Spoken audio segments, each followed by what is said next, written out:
Please pray with me. Lord, may the words that we have heard and the message that you've given me speak to this, your community, in the way that you would like. Amen. So I was given the subject of love and forgiveness to go with the parable of the Samaritan. And we always start and think about it is love thy neighbour, and that is the most important commandment. And then the question always comes, who is the neighbour? And we always start really by looking mostly at the Samaritan.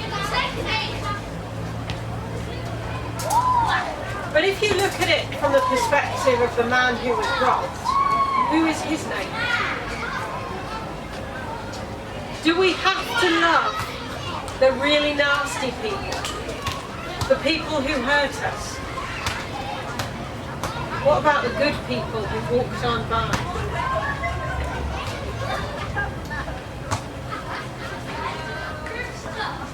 We know that the Samaritan, the outcasts and the outsiders are supposed to be our neighbours, but we're not always very good at that.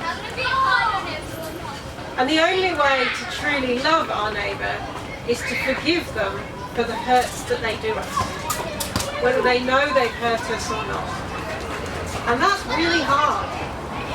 I don't know about you, but I'm quite good at forgiving the people who come and say sorry.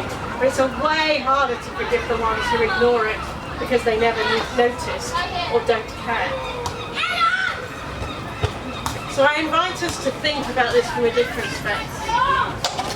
If I'm the Samaritan, who is my neighbour?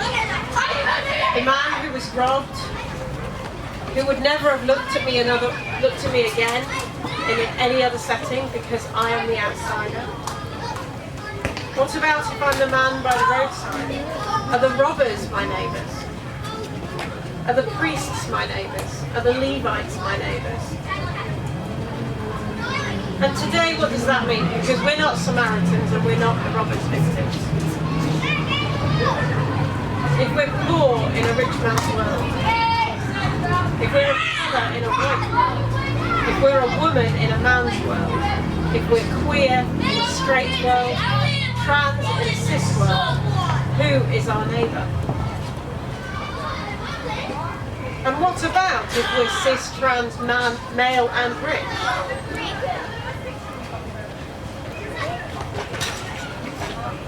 All of us at some point have been the outsider, and all of us at some point have been the majority. All of us at some point, I'm sure, have been the priest or the Levite who was just too busy to stop and help. And we have to forgive ourselves for those moments. Because part of loving our neighbour is also loving ourselves. We have to let go of our own guilt and let go of our pain.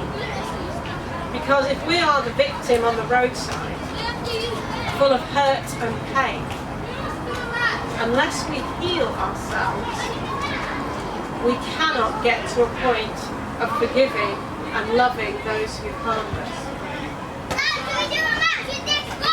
In order to move from victim to survivor to thriver, we need to get to a point where we can truly love all our neighbours.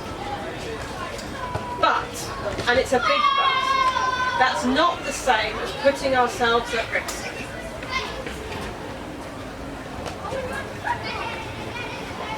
Often said about the Nazi period in Germany that all it took for terrible things to happen was for good people to say nothing and do nothing.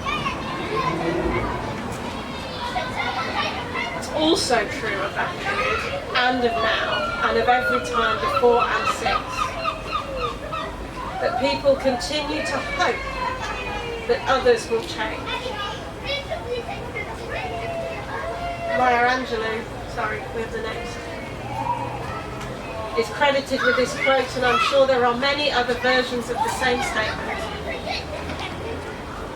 But essentially, if someone shows you who they are, believe them.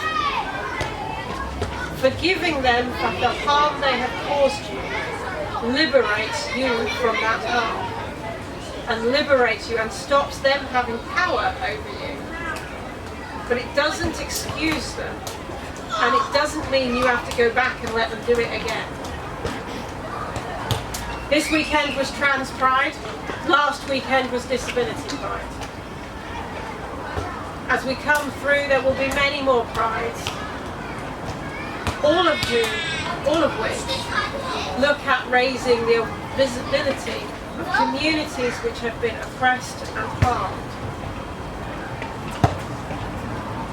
We all, whichever group we fall into, on whichever day we're talking about, needs to remember